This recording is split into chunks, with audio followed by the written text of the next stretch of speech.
How do we introduce the child in the right way to the complicated life of today? How do we gradually lead the child over from play into work? This is the challenge of schools. At Tuburan Institute, we are finding a smooth way to metamorphose kindergarten children's passion for play into elementary and high school students' love for academic work, and into adults' love for meaningful jobs. Here in the Philippines, with its 100 million inhabitants, there's a huge lack of schools. Classes are bursting with students and lack well-trained teachers.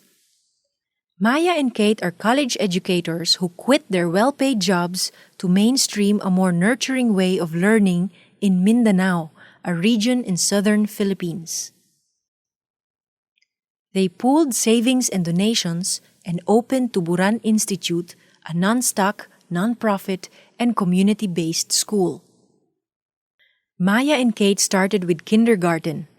One more class level will be added each year from elementary to high school, where students can be free to explore their creativity and decide how to live purposefully.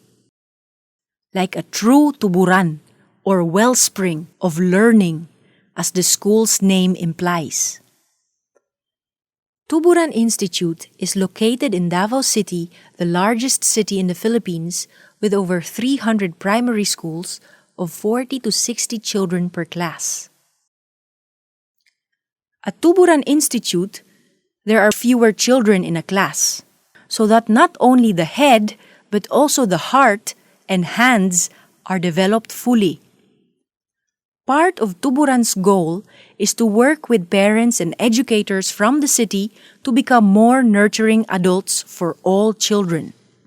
Tuburan wants to make education accessible to everyone, especially to those who can't normally afford it, like the children of small farmers and fishers, factory workers, and jeepney drivers. Tuburan is located inside a vegetarian eco-village in Sitio Sagrada Familia at the edge of Davao City, surrounded by trees and vegetable gardens. When the villagers found out about Tuburan and that we were looking for a place, they offered us theirs free of rent for 2 years. That's enough time to establish our kindergarten, develop our curriculum and pedagogy, and find and train more teachers. So how does our typical day at school look like? Every day before class, Tita Kate wakes up and prepares to meet Samuel, Ice, Gamyang, Shanti, Shiba, Diego, Calix, Caleb, Ino, Astin, and Eliza. Before the children arrive, Tita Kate and Tita Nalini sit in the middle of the classroom and do some breathing exercises. Sing and read the verse of the day, then do a short movement exercise. Outside, the parents are saying goodbye. At exactly 8:30 a.m., Tita Kate and Tita Nalini open the door. Tita Kate sits at the doorway where everyone has lined up. The children enjoy holding out their arms to be rubbed with citronella and shake hands. Good morning, Shanti. Good morning, Tita Kate and Tita Nalini. They rush to the play area to wake up the toys and the tables, chairs, and kitchen. They divide the toys and plan what to play. Like who will be today's father, store owner and customer, waiter or security guard. For 1 hour, the children play their hearts out.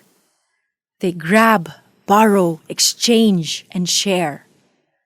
Telephone conversations, cross the river, jeepney rides, make a chain out of clothesline pins, wrap yarn strings around puppets, pretend to be princesses, cook vegetarian spaghetti, walk the dogs on a leash, hush babies.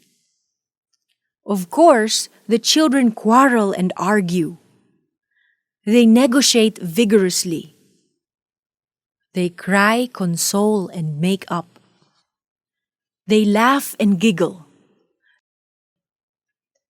Always, there's an activity for the day, like making folders for their drawings and paintings, or making a kite together and flying it outside, slice vegetables, squeeze fruits, cook hot cakes, paint with yellow as bright as the sun, rub beeswax on wooden toys to make them last longer, and draw. When it's time to clean up, everyone sings and puts back the toys on the shelves. Next is circle time. We sing about nature and fruits, places and people, and animals. There's lots of jumping, running, skipping, and clapping. We move as one and learn about body parts, left and right, up and down. Birthdays are extra special because the parents come to tell the story of the birthday celebrator. Everyone listens beneath the stars. Everyone takes turns drawing balloons on the birthday card. After circle time, the children line up at the sink to wash their hands and set the table. When everyone's seated, we sing, "Thank you to the sun and earth for helping grow the food." We eat a lot of fruits, kamote, saging, piña, manga, avocado, star apples, and watermelons. After the meal, children volunteer to wash the dishes and throw the biodegradable wastes in the compost pit, while the rest go out to the playground to run, go up the hut, cross the hanging bridge, slide, hang upside down, climb up the ropes, play in the sandbox, and balance on tree stumps. We wash our own aprons, pick up coconuts, prepare the earth for planting.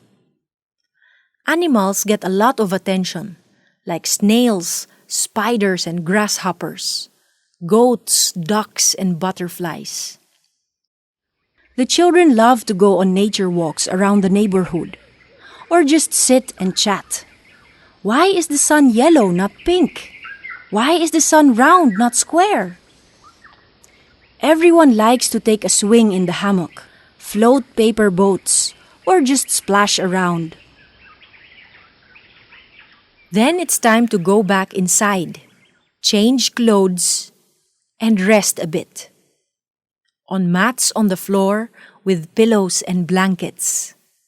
Just 10 minutes of quiet time.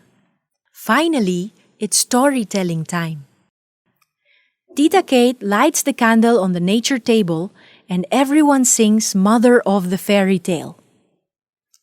Tita Kate removes the cloth from the story table and starts telling a story about the rooster, the pig, and the cat. When the story's finished, Tita Kate returns the cloth. The day has ended. One by one, the children say goodbye and return their chairs. We have a lot of heartwarming stories of our Tuburan children. When we started, Ice was very shy and cried a lot. Today, she is assertive and expressive. When we started, Diego was a very aggressive and restless little boy. Today, he is the leader of the class. When we started, Shanti didn't assert herself enough. Today, she is the peacemaker of the class. We'd like to think that things like these are the result of working with parents to give our Tuburan children the best learning environment. The first school year is now over. It was challenging, with many big and small results. Now we want to focus on starting in our permanent location, in another part of Davao City. This June 2014, Tuburan will transfer to Barangay New Luon in Tugbok District, Davao City. In the midst of coconut trees, the first steps have already been made. The land of about 1 hectare has plenty of trees, with all sorts of hardwood such as nara, lawaan, and dao. The ideal playground and learning environment for children. We have started planting mahogany. The kapok trees we use to make puppets, pillows, and other playthings. The leaves of the coconut trees we make stick brooms of. There are fruit trees, guayabano, lanzones, mabolo, and mango. A creek with flowing water will help us develop our vegetable garden. And there's a lot of space, perfect for nature-friendly classrooms. We have our school site. Constructing the first buildings is the next challenge. We hope you can help us with this. Thank you.